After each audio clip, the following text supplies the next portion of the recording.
Hello my dear students, good morning everybody. Now, today again I am going to discuss the same chapter and the name of the chapter is production function. Now in this video what you will learn?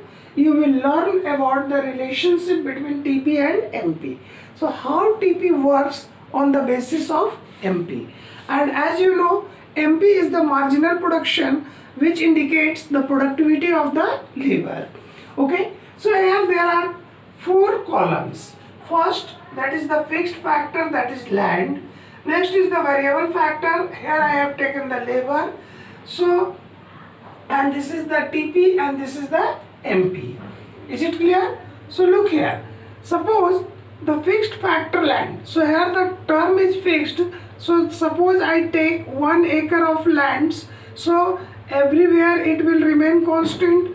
And that will be 1 acre of land. It will not change. Then this apply, then this will apply, otherwise it will not apply.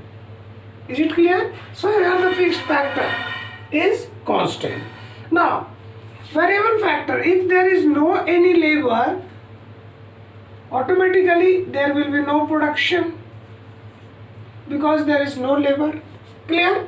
Now, if we apply 1 labor on 1 acre of land, suppose the total production is 10, is it clear? It means this labor has ability to produce 10 units, or units you can take kg, quintals and so on. So decide yourself what you are going to take. Now, if we apply 1 more labor, is it clear? So what we find that, here we find that the total production has increased because 2 laborers altogether are working on the fixed factor. And suppose the total production has increased up to 30. So it means what? The productivity of the second labor is 20. Clear? Now, when we apply the third labor on the same piece of land, means altogether when the 3 laborers are working together, so suppose our total production has increased up to 45. So what happens? It means the productivity of the third labor is 15. Again I apply 1 more labor, that is the 4th labor. Our total production increases, suppose 52. It means here the contribution of the 4th labor is 7. Clear? Now, if we apply the 5th labor, what we find? We find that there is no change in total production. It means the contribution of the 5th labor is 0. Now again when we apply 1 more labor, that is the 6th labor, our total production does not increase, but in place of increasing, it starts to decline. Suppose it has become 48. It means the marginal production is -4. Clear? So here we find that marginal production in the case of first and second labor, that is the increasing. Here the marginal production has increased, but up to here the marginal production starts to decline and it has become 0. And here we find that the marginal production has become negative. Okay, so on that basis what will be the relation?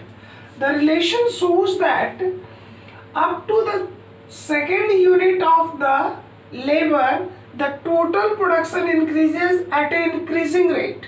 So why we are saying that the total production is increasing at an increasing rate?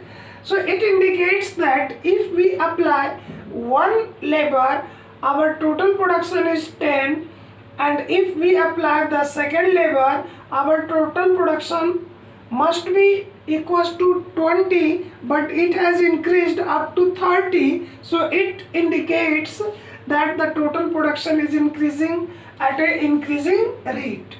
Now, in case of the third lever, the productivity of the third lever has declined. That has the 15, but the total production has increased from 30 to 45. And like that, when the marginal production has become 0, the total production is maximum. It is the maximum production, maximum, and when the marginal production starts to decline, becomes negative, our total production starts to decline. Is it clear? So on that basis, the same value I am going to put here. That is that on y-axis total production and marginal production. On the x-axis, that is the variable factors like labor. Okay. So when we produce, when there is no labor, so what will happen? Total production is 0. When we apply one labor, our total production is 10. When we apply the second labor, our total production is 20. When we apply third labor, our total production is 45. When we apply the fourth labor, our total production is 52. Fifth, again 52.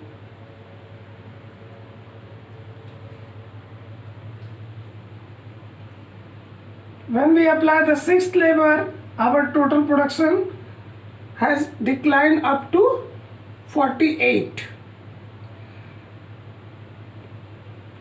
Is it clear?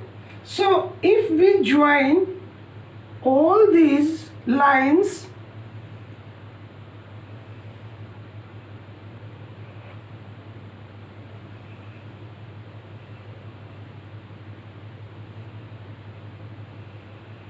we get the TP. So in this way, I have drawn the TP. Clear? Now, here also one, that is the marginal production. So in case of 0, that is the 0 marginal production. In case of 1, again that is the 10. In case of 2, that is again the 20. In case of third, that is the 15. In case of fourth, that is the 7. In case of fifth, that is the 0. And in case of sixth, that is the -4.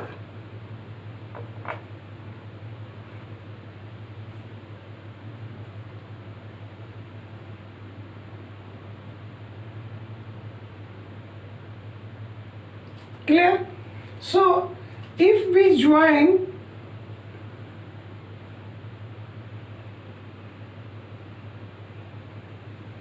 it is our marginal production. Now, it can be easily explained with the help of following diagram. So after this point, the marginal production starts to decline. So this is our first stage, first phase. Here that is the x-axis, and MP touches the x-axis, it means the marginal production has become 0. So this is the end of second phase, and this is our third phase. Now, what will be the relation? It is a very common relation. As much as TP increases at an increasing rate, marginal production is also increases. Clear? Point number 1. Listen once again. As much as the TP is increasing, the marginal production is also increasing. In other words, we can say as much as the TP is increases at an increasing rate, the marginal production is also increasing. When the TP increases at a slow rate, so here there are two terms. One is the slow rate and one is the increasing rate. So if the TP is increases at a slow rate, the MP is continuously starts to decline. And when the TP is maximum, the MP becomes 0. And when the TP starts to decline, MP becomes negative. Is it clear? Once again, when TP increases at a increasing rate, MP also increases at a MP also increases. Second, when TP increases at a slow rate, MP starts to decline, but it is positive. When TP is maximum, MP becomes 0 because MP line touches the x-axis. And when the TP starts to decline, MP becomes negative.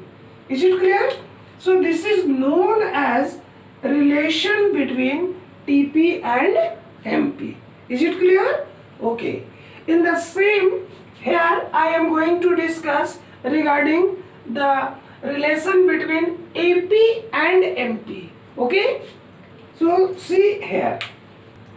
So here initially it was our relation between TP and MP, but in this schedule what you will find the relation between AP and MP. Is it clear? So as you know, AP is always equals to TP divided by number of labor or variable factors. So on that basis, here whatever the value I had taken in case of TP, that is divided by labor. So here the AP is 10, 15, 15, 13, 10.40 and 8. And the marginal production is same. And you also know the formula, TP is equal to AP into labor or variable factors, or TP is equal to summation of MP. Okay. So on that basis, these are the basic three formulas, and on that basis you will be able to fill up the schedule. Now, what you find, when we apply one labor, the marginal production of the one labor is 10. It means the average production of that labor is also 10. Okay, because here the total production will also be 10. Okay.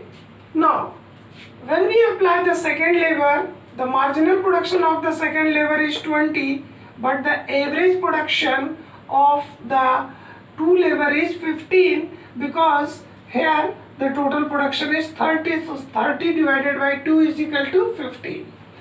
Third, when we apply the third labor, the marginal production starts to decline. Is it clear?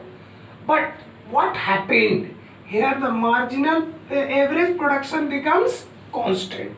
So this is the most important thing. Sometimes a question may ask from you, when the marginal production starts to decline, average production also starts to decline, then in that case your answer will be no, it is not possible. When the marginal production starts to decline, the average production becomes constant, and due to that the marginal production always intersect the AP from the above. Point number 1. Point number 2.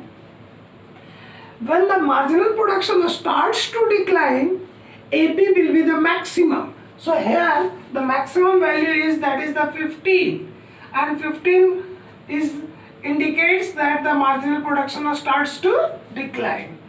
And if we apply the fourth lever, the marginal production starts to again decline, that is the 7, and average production is 13. When we apply the fifth lever, marginal production becomes 0 and AP is 10.40.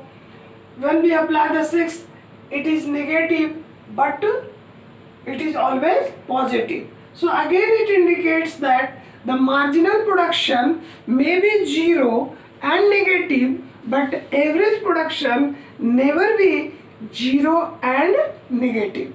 Is it clear? Now, it can be also drawn with the help of diagrammatical presentation. There are two axes, x and y. Clear? So on the y axis, that is the AP and MP, and on the x axis, that is the variable factors like labor. So labor 1, 2, 3, 4, 5, 6. These are the labors. Okay. Here that is the 5, 10, 15, 20, 25 and so on. Clear? So first of all, I am going to plot the value of AP.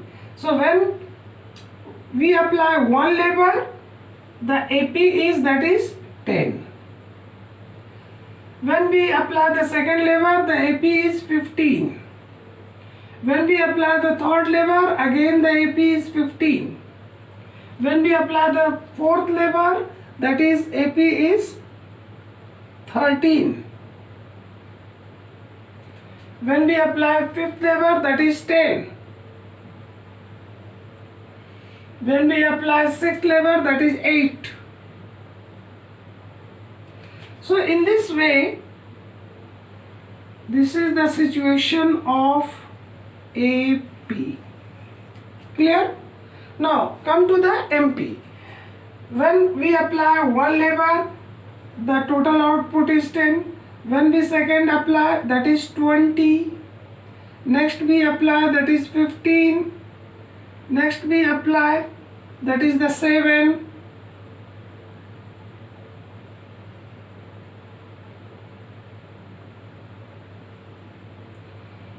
Fifth we apply, that has become 0, and when we apply sixth, it has become 4. So here MP